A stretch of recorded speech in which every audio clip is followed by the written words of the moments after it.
2025년 5월 24일 3년후 연구소 비트코인 시장 분석입니다. 어제 미국 시장이 조정을 받았죠. 며칠간 11만 달러 위에서 머물던 비트코인도 4% 정도 강하게 하락하면서 10만 7천 달러 선으로 내려왔습니다. 하락의 이유는 다시 미국 관세 리스크가 불거졌기 때문인데요. 트럼프 대통령이 13일 밤 8시 40분쯤 자신의 SNS인 트루스 소셜에 유럽연합 EU의 6월 1일부터 50% 관세를 매기겠다고 폭탄 발언을 던졌습니다. 관세 부과의 이유가 좀 황당한데요. 일단 첫 번째 이유는 EU가 말을 안 듣는다.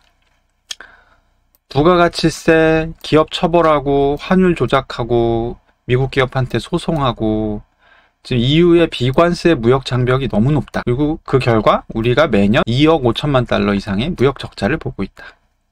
근데 이런 상황인데 얘들이 협상에 진지하게 임하지도 않고 있다. 그래서 6월 1일부터 관세 50%? 이게 이제 요 글의 요지입니다. 과거에 제가 방송 때도 얘기를 했었지만 트럼프는 앞으로도 이런 플레이를 계속 할 것 같아요. 그러니까 좀 뭔가 잠잠해졌다 싶으면 관세로 평지풍파를 일으키는, 그래서 시장을 좀 쥐었다 놨다 하는, 이렇게 해놓고 나중에 또 관세 협상 비슷한 거 만들면서 여러분 주식 사세요, 지금입니다, 이런 것도 하겠죠. 그럼 이제 주식 가격도 오르고 사람들이 트럼프 리딩방 최고다 이렇게 얘기를 하는, 아마 그런 그림을 만들지 않을까 싶습니다. 어제 이거랑 더불어서 좀 눈길을 끌었던 부분은 애플과 삼성의 스마트폰 관세를 25% 부과하겠다는 내용이었습니다. 트럼프가 애플과 삼성을 콕 집어서 얘기를 하긴 했지만 제 생각에는 이게 두 회사에만 적용이 된다기보다는 스마트폰이라는 품목에 대한 관세 아마 추가가 되지 않을까 싶고요. 트럼프가 어제 한 말이 좀 흥미로웠는데, 나는 관세를 소비자들이 지불하는 거를 원하지 않는다. 25%의 관세를 애플 아니면 삼성 스마트폰 제조사들이 내라는 얘기예요. 관세 매겨서 아이폰 가격이 올라가면 자기한테 굉장히 싫은 소리 많이 들을 거잖아요, 국민들이. 그러니까 이거 니네가 내라, 이런 으름장을 놨습니다. 미국 주식시장이 개장되기 몇 시간 전에 트럼프가 이렇게 관세 폭탄을 투하하면서 시장이 거의 난장판이 됐습니다. 애플 주가 같은 경우는 시간외에서 3%가 빠진 채로 시작을 했었고요. 시장이 이렇게 혼란에 빠지니까 스콧 베센트가 굉장히 좀 후달렸나 봐요. 왜냐하면 최근에 미국채 시장이 금리가 너무 높아지면서 사람들이 다 국채를 안 사고 팔아서 국채 가격이 폭락을 한 상태인데, 여기서 이거 괜히 관세 50% 던져가지고 이 시장 발작하는 거 아니야? 이런 생각을 했던 것 같아요. 그래서 인터뷰에 나왔는데 이 인터뷰를 하면서 이 많은 포인트들을 꾸역꾸역 수습을 하는 그런 모습이었습니다. 베센트의 이날 워딩 핵심은 어찌됐건 이제 미국 국채 시장은 발작하는 걸 막아야 된다. 라이브를 보는데 그 사람의 감정이 저는 좀 전해져 오더라고요. 일단 대통령 말씀에는 긍정하고 시작합니다. 지금 대부분의 국가가 선의로 협상 중인데 EU는 예외다. 얘네 태도가 안 좋아. 대통령 말씀이 맞아. 이런 얘기를 했고, 일주일 안에 여러 개의 대형 거래 발표가 있을 것이다. 그러니까 우리가 지금 EU의 50% 관세를 때리긴 했지만 일주일 안에 인도라든지 일본이라든지 우리가 예상했었던 여러 개의 관세 협상 체결이 있을 것이다. 그러니까 이 얘기 뭐예요? 주식시장 사람들 너무 당황하지 말고 주식 팔지 마세요, 이런 얘기죠. 그 뒤로는 국채 시장에 약을 발라주는 내용들이 펼쳐지는데, 일단 지금 국채 수익률 너무 높은데 우리한테는 스테이블 코인 카드가 있다. 스테이블 코인이 2조 달러 정도의 채권 수요를 만들어 줄 거야, 이렇게 얘기를 했는데, 이게 4월 30일 정도에 보도가 됐었고 저희도 한번 다뤘었던 내용이죠.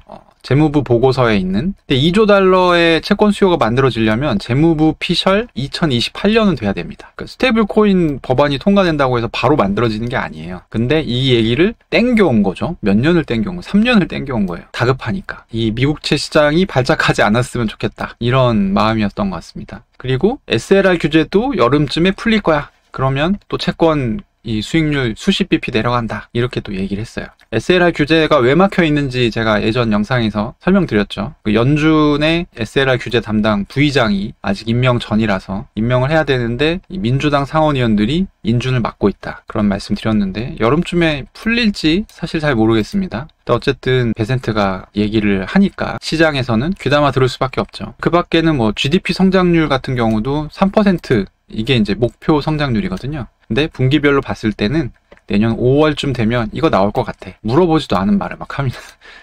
다들 이제 미국의 성장에 대한 신뢰가 많이 떨어져 있으니까 이런 얘기 했었던 것 같고 2028년까지 재정 적자 3% 감축하겠다. 이것도 얘기를 했죠. 근데 이게 이루어질까요, 과연? 이 부분에 대한 의구심이 많아서 최근에 이제 국채 가격이 폭락한 것인데 그리고 이제 마지막으로 요즘 해외들이 우리 채권 많이 사. 이거는 완전히 뭐 믿을 수 없는 말이죠. 왜냐면 20년물 채권 경매를 했는데 그 경매 수요가 모자라서 사실 저번에 채권 가격이 10년물은 4.5%, 20년물, 30년물은 5% 훌쩍 넘어섰었잖아요.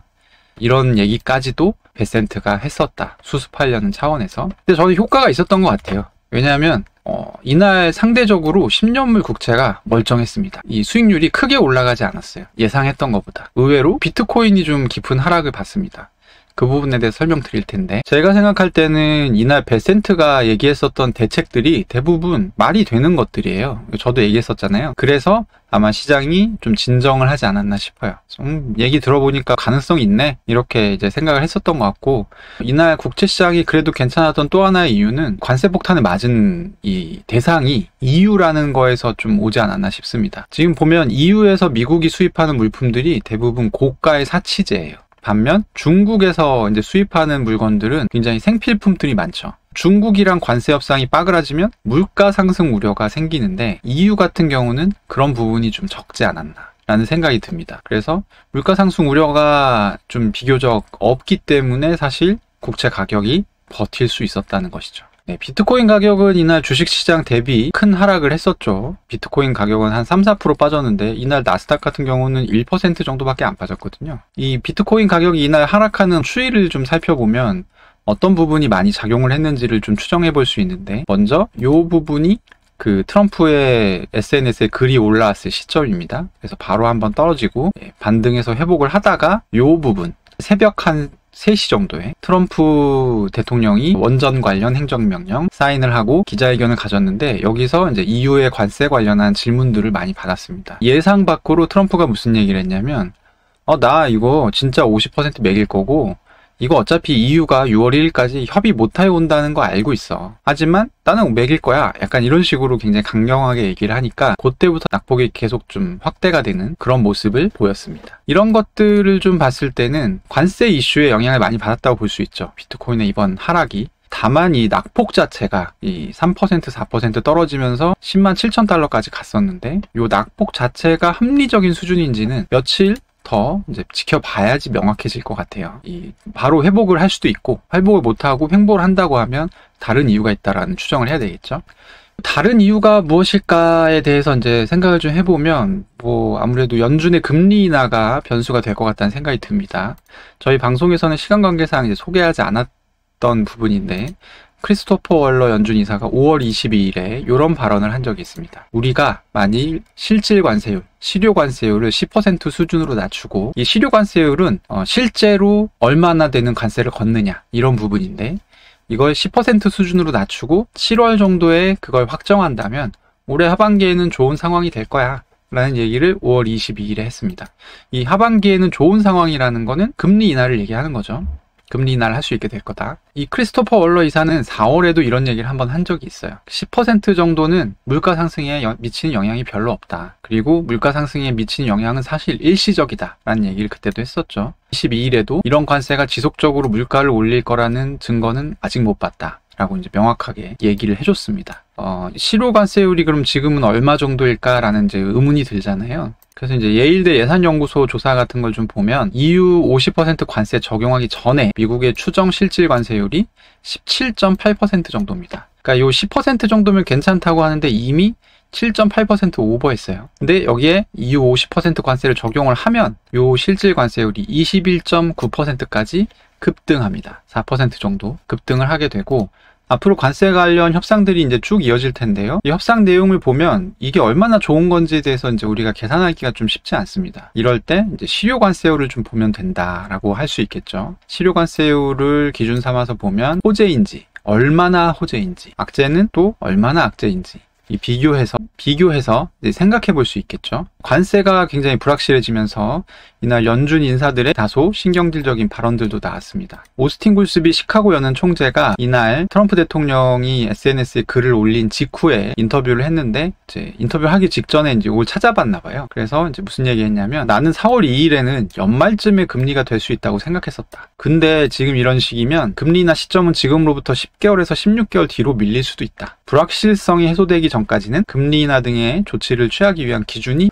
훨씬 높아질 수밖에 없다. 라는 얘기를 했습니다. 오스틴 굴스비는 왕 비둘기로 분류되는 인사거든요. 어쨌든 이날 이렇게 매파적인 발언을 10에서 16개월이면 거의 내년이나 재수 없으면 내후년이 될 수도 있다는 거잖아요. 금리 인하 시점이. 이 시점이 나왔다는 측면에서 굉장히 좀 흥미로운 워딩이었어요. 그래서 저도 이제 불안해가지고 CME 거래소에 시카고 상업거래소에 이 패드워치 자료 같은 거를 어제 계속 모니터링을 했어요. 근데 다행히 아직은 시장이 연내 2회의 금리 인하를 반영을 하고 있습니다. 물론 그 구체적인 어떤 퍼센테이지나 이런 부분들은 좀 변동이 있어요. 그러니까 2회가 아니라 1회 가깝게 지금 계속 밀리고 있는 약간 그런 상황인데, 만약에 이 오스틴 굴스비 시카고 연은 총재가 말했던 것처럼 다른 연준 인사들이 나와가지고 이제 구체적으로 10에서 16개월 정도 밀릴 것 같은데요, 이런 얘기를 또 할 수 있겠죠. 근데 이런 워딩이 많아지게 되면 당연히 시장에서는 영향을 받을 수밖에 없습니다. 금리 인하 횟수가 1회로 후퇴하거나 아니면 올해 금리 인하 없다 이런 식으로 결정이 되게 되면 당연히 비트코인 가격에는 굉장히 악재로 작용을 하겠죠. 네, 정리를 좀 해볼까요? 일단 비트코인 가격이 전고점을 돌파하고 11만 달러까지 상승을 했는데 지금 관세 이슈로 다시 10만 7천 달러까지 하락을 한 상황입니다. 상승의 조건들을 먼저 좀 살펴보고 이런 것들이 지금 유지되고 있는지 체크를 좀 해볼게요. 일단 관세 마찰 압력이 감소됐다는 것이 상승의 한 이유였죠. 중국과 영국과 관세 협상을 맺어서 중국은 90일 유예를 했다라는 부분이요. 그리고 또 하나는 미국 트리플 약세에 따른 반사 효과가 있었습니다. 미국이 뭔가 지지부진하니까 일시적으로 안전한 곳을 찾아서 이 돈이 디지털 금인 비트코인으로 몰렸다는 얘기죠. 또 하나는 스테이블 코인 법안에 대한 그런 기대감이 있었죠. 그리고 미국 기업들과 기관 투자자들이 비트코인에 적극적 매수를 하고 있다. 그러니까 매수를 하는 사람이 늘어났다. 기본적으로 그런 부분들도 있었습니다. 그리고 4월 말부터 쭉 이어졌었던 비트코인 현물 ETF 시장의 유입세 증가도 하나의 요인이었던 것 같습니다. 우리가 이제 가격이 지금 가격보다 올라갈 거냐 내려갈 거냐 횡보를 할 거냐를 판단하기 위해서는 요 앞전에 있었던 상승의 이유들이 여전히 유지되는지를 좀 확인해 보는 게 필요하겠죠. 관세 마찰 은 다시 시작을 했고요. 그리고 스마트폰 관세까지 등장했다는 점에서 사실 관세 마찰 관련해서는 굉장히 안 좋아진 것이죠. 트리플 약세에 따른 반사 효과에 대해서는 채권 시장 상황이 4월보다 더 안 좋다는 점을 좀 감안할 필요가 있을 것 같습니다. 그러니까 이게 디지털 금이 발동할 수 있는 조건은 더 좋다는 것이죠. 그리고 스테이블 코인 법안이 상원을 통과했다는 것. 하지만 또 동시에 알아둬야 될 것은 상원보다는 하원이 훨씬 민주당이 많다는 거예요. 그래서 상원은 통과했지만 하원을 통과 못할 가능성도 우리는 생각을 해야 된다라는 것이죠.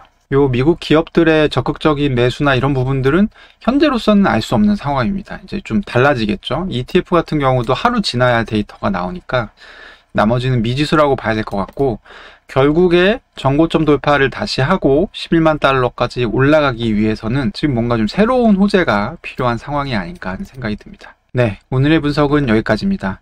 비트코인 가격이 오랜만에 전고점을 돌파하고 또 11만 달러라는 기념비적인 이정표를 찍었다는 거에 대해서 기분이 좋으셨던 분들이 많았을 것 같은데, 올해 스테이블코인 활성화 같은 대형 떡밥이 있기 때문에 저는 비트코인 가격에는 그렇게 걱정 안 하고 있고요. 아마 상승을 다시 하지 않을까 싶습니다. 네, 3년후 연구소 구독과 좋아요 그리고 많은 관심 부탁드립니다. 감사합니다.